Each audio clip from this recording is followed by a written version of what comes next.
dan kejadian luar biasa lainnya. Mukjizat itu dibagi menjadi dua. Jadi dua apa saja ya? Karomah. Oh, karomah. Mukjizat dibagi menjadi dua, yaitu mukjizat kauniyah dan akliyah. Mukjizat kauniyah dan mukjizat akliyah. Apa sih mukjizat kauniyah itu? Mukjizat kauniyah ialah mukjizat yang nyata. Mukjizat ini dapat dirasakan oleh panca indera. Nah, kalau mukjizat kauniyah ya, itu mukjizat yang bisa dirasakan oleh panca indera. Itu adalah mukjizat. Contohnya mukjizat Nabi Muhammad. Nabi Muhammad itu apa mukjizatnya? Dia di sela-sela jarinya itu bisa mengeluarkan air minum untuk minum beberapa ribu umatnya. Di saat mereka itu masuk kemarau kehausan, nah dari situlah Allah memberikan mukjizat kepada Nabi Muhammad. Itu adalah salah satu contoh daripada mukjizat kauni. Nah, kalau mukjizat akliyah itu apa? Mukjizat akliyah yaitu mukjizat yang hanya dapat dipahami oleh akal dan pikiran. Mukjizat akliyah itu adalah mukjizat yang hanya bisa dipahami oleh akal dan pikiran. Itu akal dan pikiran yang sehat. Contohnya apa, Nak? Kalau mukjizat akliyah itu yang bisa dipahami oleh akal dan pikiran, contohnya apa? Kalau kita membaca Al-Quran, kita baca Al-Quran, kita pahami isi Al-Quran itu. Apa arti daripada Al-Quran itu? Di situ bisa kita pahami secara akal dan pikiran yang sehat.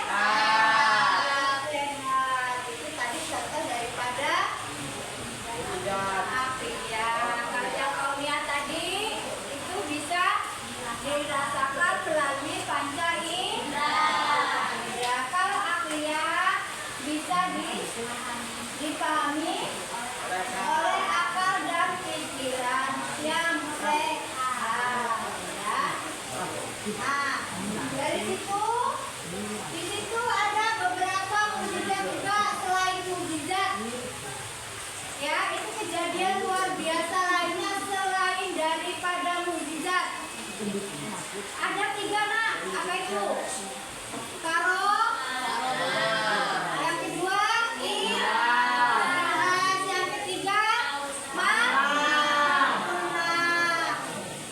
Selain daripada mukjizat, kejadian luar biasa lainnya itu dibagi menjadi ada 3 macam. Nah, yang satu adalah karomah. Apa karomah itu? Karomah adalah kejadian luar biasa yang dianugerahkan oleh Allah kepada waliullah. Karomah itu adalah kejadian luar biasa yang diberikan oleh Allah kepada waliullah. Contohnya, ayo apa yang bisa? Ayo contohnya apa?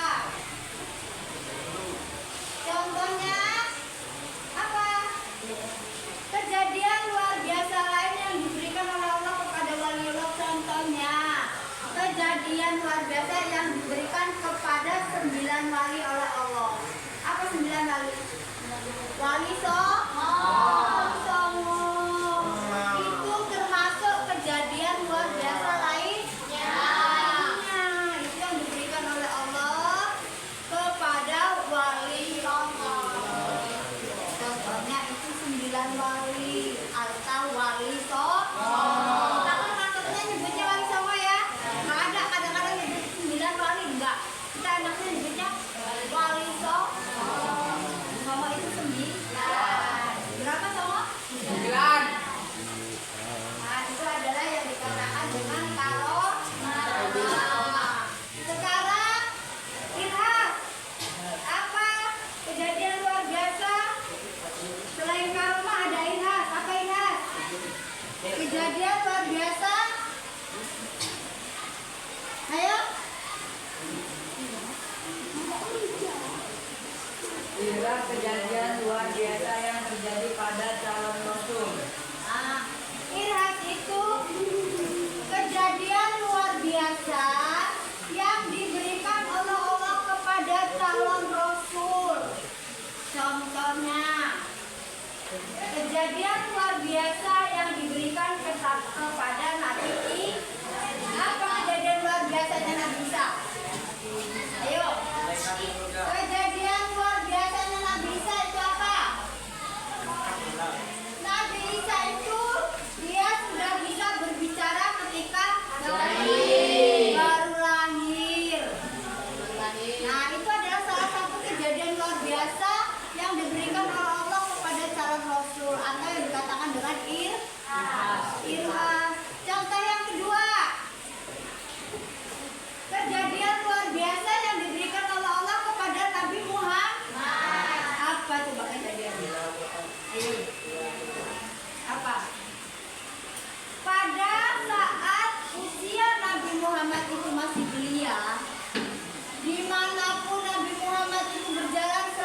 Ya, itu ciri-ciri bahwa Nabi Muhammad itu akan menjadi seorang Rasul. Allah sudah memberikan kejadian luar biasa lain kepada calon Rasul, kepada Nabi Muhammad. Ketika Nabi Muhammad itu masih karena menurut tahu Allah itu kalau Nabi Muhammad itu nantinya mau jadi Rasul, itu jadi Nabi Rasul. Itu ya, itu adalah salah satu contoh daripada nanti mungkin gitu ya. Kalau ibu nanya apa sih ilham, contohnya apa? Apa sih karomah, contohnya apa? Ingat ya. Nah, nanti giliran ibu yang tanya. Sekarang kejadian luar biasa lainnya yang ketiga yaitu Mauna kejadian luar biasa kepada seorang mukmin. Kejadian luar biasa yang diberikan kepada seorang mukmin. Sudah pernah ibu jelaskan kemarin ya. Ini bulan kemarin. Kejadian luar biasa yang diberikan kepada Allah, kepada hambanya atau kepada seorang mukmin itu contohnya. Ketika terjadi banjir, misalkan musibah banjir nih, bencana banjir ya. Terus ada seorang mukmin itu dia selamat. Selamatnya kenapa? Oh, dia tuh megang pas dia mau berenang pas banjir ya. Dia mau berenang. Udah itu datanglah ada sebatang kayu besar ya. Nah, tiba-tiba seorang mukmin itu tadi dia meluk si kayu itu tadi, otomatis dia selamat dari banjir. Gak tenggelam kan? Karena kayu itu jadi bahan penyelamat si mukmin itu tadi. Nah, Allah itu menyelamatkan seorang mukmin itu mengalami mukjizat atau kejadian luar biasa itu tadi. Itu contoh pertama. Contoh kedua, misalkan ada seorang kakek-kakek nih ya. Seorang kakek-kakek itu di dalam rumah sendirian. Terus rumahnya kebakaran. Bingung kan dia? Saya mau minta tolong sama siapa? Rumah saya kebakaran. Nah, disitulah Allah memberikan pertolongan atau kejadian luar biasa sehingga si kakek itu bisa selamat dari rumah itu tadi, rumah kebakaran itu tadi. Ya, kalau kata orang Jawanya dilala, kalau kata orang Inya kebetulan dia ada yang nolong. Itulah pertolongan dari Allah. Sekarang kita bahas tentang hikmah daripada mukjizat dan kejadian luar biasa lainnya yaitu karomah, ilham dan mauna. Coba tolong siapa yang bisa sebutkan hikmah daripada mukjizat dan kejadian luar biasa lainnya. Melemahkan dan mengalahkan alasan usaha dan tipu daya orang-orang yang menendang Allah Subhanahu wa taala. Terus yang lain? Terus masih ada. Bagi yang telah percaya kepada kenabian, maka mukjizat akan berfungsi untuk memperkuat serta menambah keyakinan akan kekuasaan Allah Subhanahu wa taala. Ya, stop. Cukup.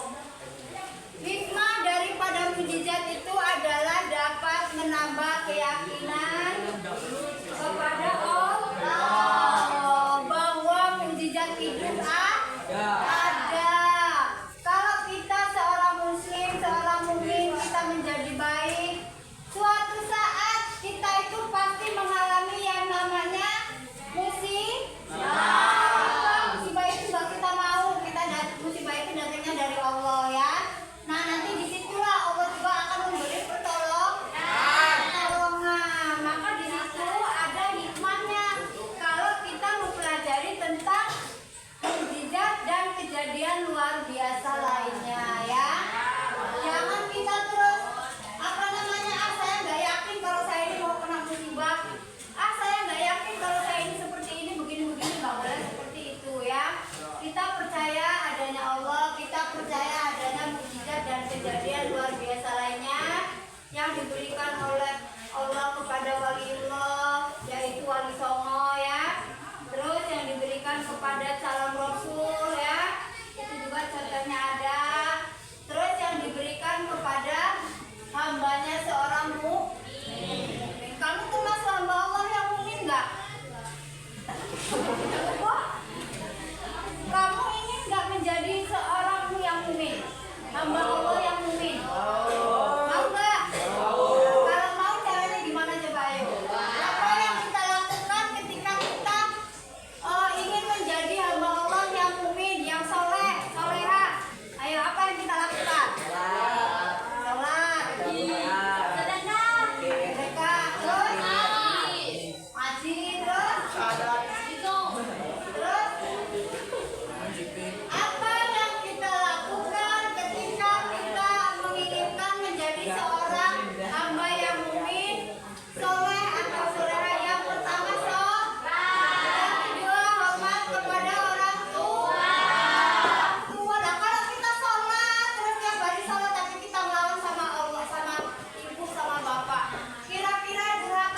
Nggak boleh kita sholat ya, kita ikuti apa perintah Allah dan kita jauhi apa larangan daripada Allah. Kedua, kita hormati ibu bapak. Yang ketiga, berbuat baiklah kepada siapapun melihat golongannya. Dalam artian kita berbuat baik kepada orang miskin, kita berbuat baik kepada orang yang kaya, kita berbuat baik kepada orang yang usianya lebih muda dari kita, kita berbuat baik kepada orang yang sebaya sama kita atau teman-teman sekelas atau sekolah kita. Yang ketiga, kita berbuat baik, kita menghormati kepada orang yang lebih tua. Contohnya, kalau kita berjalan, di sini ada orang tua yang usianya lebih dewasa, lebih dari kita. Kamu jalan nyelonong aja jalan, nggak boleh. Permisi Pak, numpang lewat bagus. Itu sopan. Itu ciri-cirinya anak yang soleh.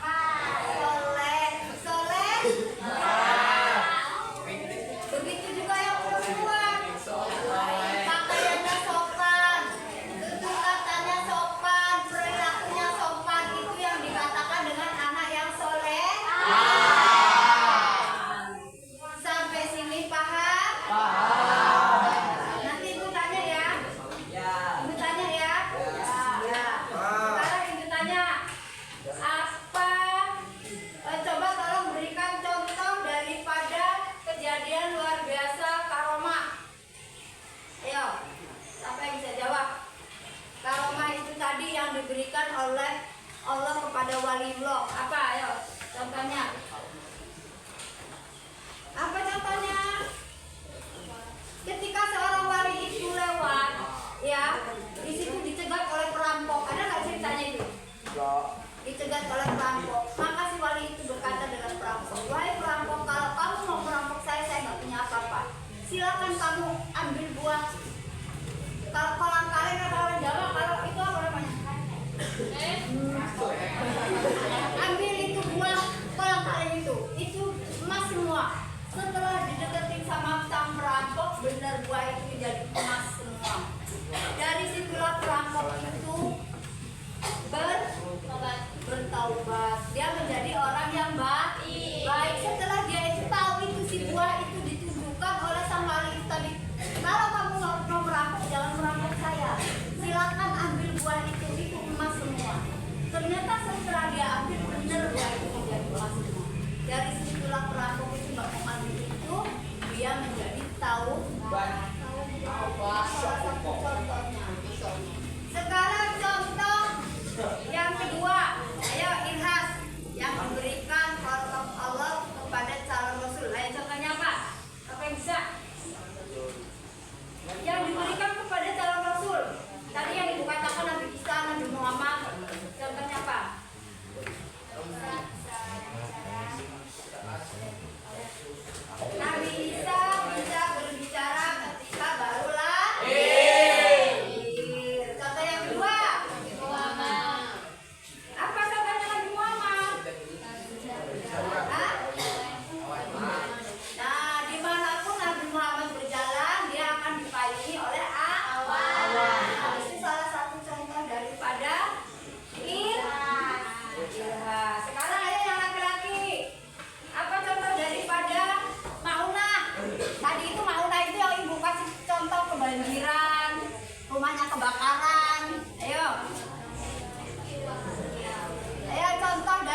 kejadian luar biasa lainnya.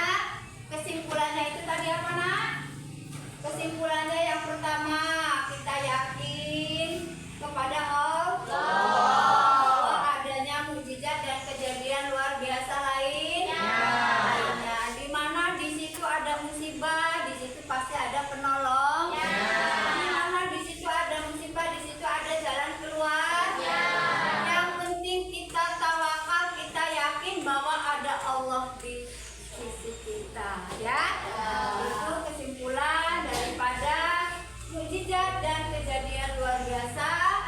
Semoga menambah keyakinan kalian semua bahwa kita percaya adanya Allah, percaya adanya mukjizat. Kadang-kadang kalau di rumah sakit, ya Allah, mudah-mudahan ada mukjizat yang terbaik, ya Allah. Kadang-kadang kita udah putus harapan, ya. Kira-kira antara iya dan enggak. Nah, disitulah kita kesimpulan, kadang kita mikir, ya Allah, mudah-mudahan Allah memberikan mukjizat. Ya, itu tadi lah yang dikatakan dengan mukjizat. Di mana ada musibah itu pasti ada pertolongan.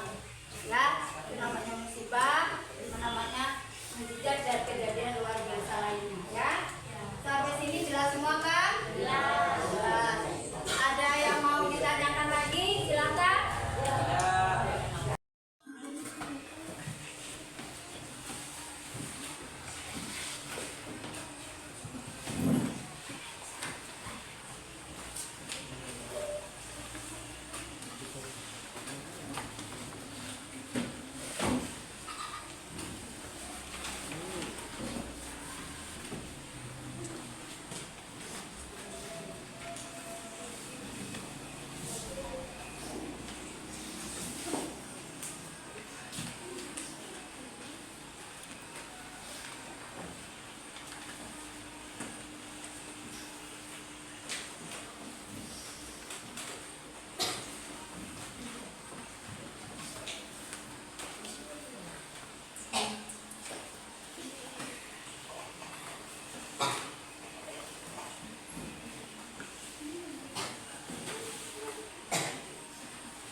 Lagi.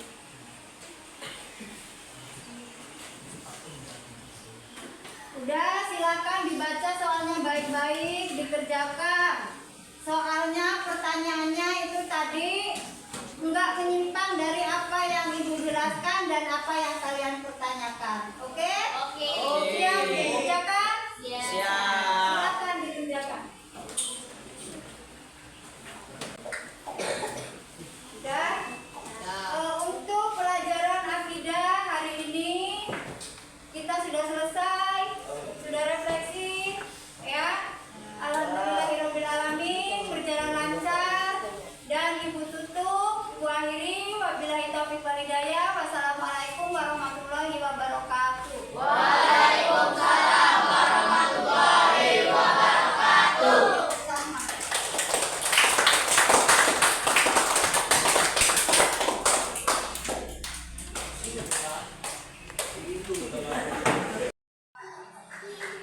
Demikian